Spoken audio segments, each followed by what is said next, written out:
What's up, everybody? Happy Thursday. Hope you all having a great day today. Getting into this episode, GH, I cannot believe Rick. That is such a snitch. This man really about to start snitching. Like he gonna sit there and tell Liz, "Oh, we need to go together to the police and tell them what we saw because we saw someone throwing a gun off the bridge." I'm like, "Sir, you are really gonna snitch on your baby mama? Like, really?" Rick is a SOB and I love it. He is a son of a bitch. Like, to snitch on Alexis like that he didn't even think twice about Molly ass. I'm like, "Sir, you do realize that's your daughter's mama, right? And you just gonna go to the police on her like that? That is foul." I love Rick because it's foul, but it's funny at the same damn time because that's some foul shit. I'm like, "Liz, you better not go down to that police station and drop down. You better not." We should tell what we know. Why everybody on this damn show gotta be so petty? And I'm here for it. I'm here for it though. It's fucked up, but I'm here for it because that's Alexa's little fool ass fault. She should have never did that. She wants to sit here and keep trying to protect Christina. I have no sympathy for Christina whatsoever. After everything she done said and done, I ain't got no sympathy.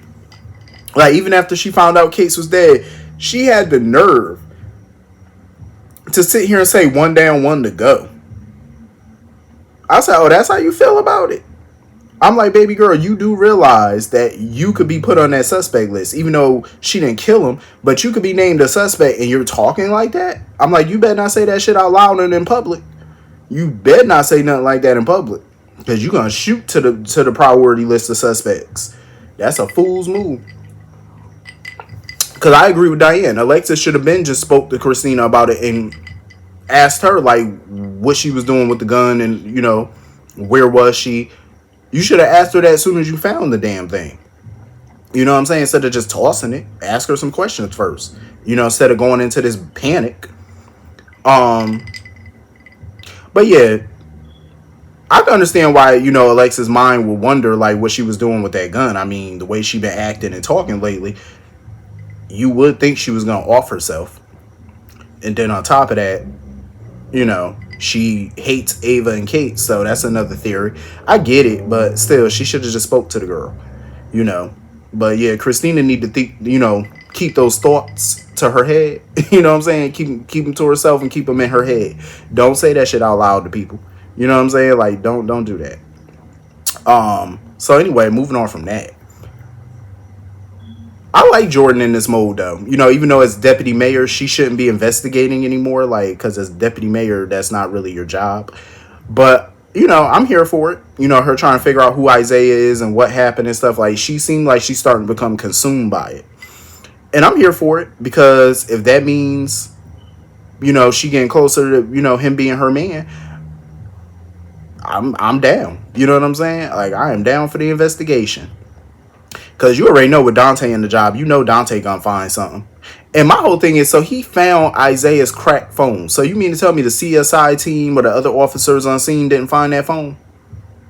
Or they just wasn't looking for it? I mean, I get it was raining the night before, but it's like, y'all didn't shine a flashlight on it and find it.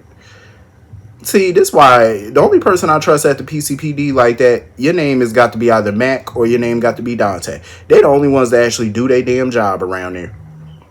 I knew with Dante on the job, I knew he was gonna figure something out and find something,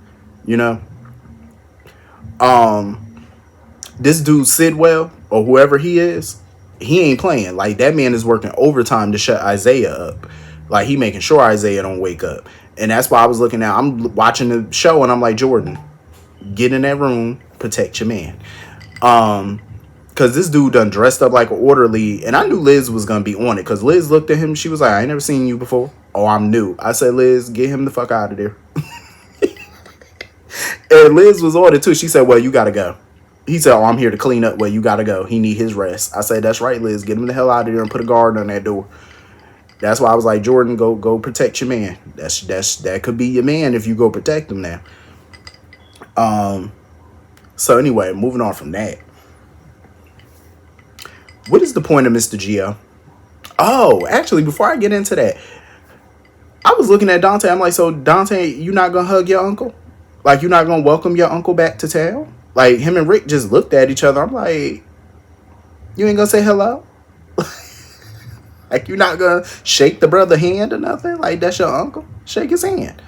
Welcome him back to PC. I'm just saying, where the family love at? Like, damn. So yeah, I really don't understand the point of Gio. I really don't get him. Like, the actor is cool and whatnot. I ain't got no problem with the actor, but this character is like, if you're gonna bring him on and you put him on contract, like, they really put him on contract. He could be a recurring character at this point. I just feel like on daytime, if you're gonna put somebody on contract, they need to be fleshed out. Like, it's time to start, because contract mean you're gonna be on way more. You know what I'm saying? You're gonna get some dialogue, and I just feel like he has no purpose at this point. I love the way Trina closed that door in his face, though. That shit was fun. I said, that's what I'm talking about, Trina. And they need to give Trina a storyline. Like, stop having her just, walk around being Jocelyn's little sidekick. I don't like that sidekick role for her. She need to be front and center. Speaking of Jocelyn, she just need to mind her little business at this point. You know what I'm saying? How old is Jocelyn? Like 21, 20? At this point, live your best life. If your mama want to ruin her life by boning Sonny or covering for Sonny every 5 minutes, being back in his world, that's her business. You know what I'm saying? I would leave that to her. Like, Jocelyn need to focus on her life. You know what I'm saying? Turn up. You 21, turn up. Have fun. Go out. Travel. You know what I'm saying? You got a fat trust fund. Go travel. You know what I'm saying? Worry about school. You know what I'm saying? Go to the frat parties and stuff. Get into mischief. You know what I'm saying? Like, that's what you need to be doing. Not worried about your mama and Sonny for the umpteenth time. I wouldn't be focusing on that. I would mind my business. I would just leave that alone. I get Jocelyn's frustration, but I would let it go at this point. She grown. You know what I'm saying? Let your mama do what she do. Speaking of Sonny and Carly, Sonny is such a selfish ass. Like, oh, what's wrong with the alibi stuff? Like, what's wrong with going further with the alibi stuff? Letting the alibi thing play out. What you mean what's wrong with... He is such a... Sonny is just so selfish and clueless. Like, sir, what you mean what's wrong with playing the whole alibi thing out? What you mean? If she get caught, y'all get caught, she's going to prison. New federal charge. This is federal. You killed an agent, dog. This is federal. That means she gonna be looking at new federal freaking charges. And mind you, Jason just sacrificed 2 years to get her out from under the federal charges, and now she walked her ass right back in it. Walked right back. She didn't even walk. She ran. This heifer ran into these new charges. This is why I say Jason is one of the dumbest people. Like, the shit he sacrifices for them is astounding. It needs to be studied. This shit needs to be a case study. Cause, like, sir, you be giving up so much of your fucking life for these people. I'm like, what are you doing? Just for them to create brand new problems that you're going to have to get them out of yet again. Brand new problems. Cause every time you turn around, here goes Sonny. And look at Sonny calling Jason again. I got a problem. My gun is missing. Every time Sonny calls Jason, it's a fucking problem that Jason needs to clean up. And Carly is a fool. Like, you just got out from under these damn charges. You gonna run your ass back into some brand new ones and get this man an alibi. Then gonna sit there and talk about, oh, I'm not playing this out no further. I'm not going out on a limb for you. You already did. The moment you created this alibi for him and lied, the moment you do that, you already went out on a limb. You already put yourself in harm's way. You already did. Now you gonna have to watch yourself. Now you gonna have to worry. Is this the day the feds gonna come get me? Or this the day I'm gonna be arrested? You know what I'm saying? Now you gotta worry. All because you done stepped in it again. For what? For Sonny? Please. I don't agree with Diane. Like, Diane was funny. She looked at them. She said, oh no. My thoughts exactly, Diane. But I I don't agree with Diane about whole like, oh, we, people are not gonna believe y'all just had a lapse in judgment and had a little one nighter or whatever. We got to make this a full blown affair to get people to believe that. No, you don't. It's possible between them. It's Sonny and Carly, for God's sakes. When she was married to Jax, she slept with Sonny. They had a lapse in judgment. You know what I'm saying? Like, people would believe that they had a one nighter or whatever. People would believe it. Who wouldn't? It's Sonny and Carly. Of course you would. It ain't the first time. It won't be the last. But I do feel like they need to get ahead of this because everybody knows Sonny's at the top of the list of suspects. So Sonny do need to at some point give a statement to the cops. Like, he's gonna have to talk, and they're gonna have to make sure. I mean, if Carly gonna go ahead with this stupid ass lie, she gonna have to make sure it's airtight. You know what I'm saying? Sonny needed. I hope he made sure them gloves were disposed of, that gun was destroyed. Like, make sure. And I don't know why he's so worried about that silver gun, because for one, the silver gun wasn't used to kill Jagger. So it would. How would it be tied to him? It wasn't used. That man had a whole black gun. Just make sure you get rid of the murder weapon. Get rid of it, dum dum, and you might be all right. But yeah, Carly, she never learned. She always gonna continue to be in Sonny's world, be in Sonny's orbit. It's never gonna change. But then she wants to sit there and pout and get an attitude and storm out the house and all this, that, and the third. Well, then stop involving yourself in his bullshit, and you won't be so mad. Stop involving yourself. You want to keep letting him sucker you in, and you let yourself get suckered in. I can't even blame Sonny for suckering her in because she allows it. She enables it. Oh, because I want you in Donna's life. She needs to stop that. Stop using her kids and her grandkids as an excuse to keep bailing Sonny out of trouble all the time. If Sonny wants to be a part of his kids and grandkids' life, Sonny needs to move different. That's on him.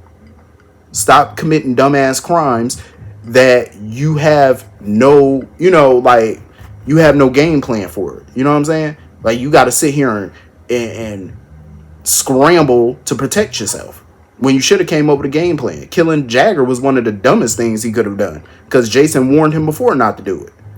Dumb. It was a stupid move. So anyway, moving on from that, I love scenes with the Quartermaines. That shit was funny. Tracy was so disgusted.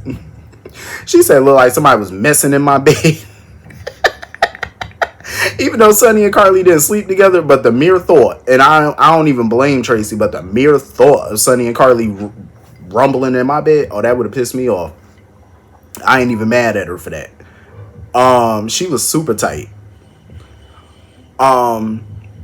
As far as this speech coach, etiquette coach go, I mean, I really don't see the point. I mean, I kind of get it once they broke it down as to why they feel Lois could use it. I feel like Lois needs to continue to be Lois, like be authentic. You know what I'm saying? But I get where the coach was coming from. It was like, she was like, oh, I'm not trying to change you, but make you more professional, which I totally get. But when I buy products and I see an infomercial, I love seeing people who come off authentic. You know what I'm saying? Like genuine, authentic. That would help me buy it. You know what I'm saying? Like, you like looking at real people selling product, not these little fake infomercial type people that talk like robots. You know what I'm saying? Like, no, that's not somebody I would want to purchase nothing from. Just making it sound mad obvious that you're reading from a teleprompter.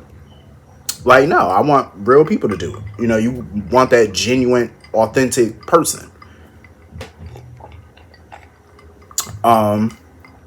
So anyway, moving on from that.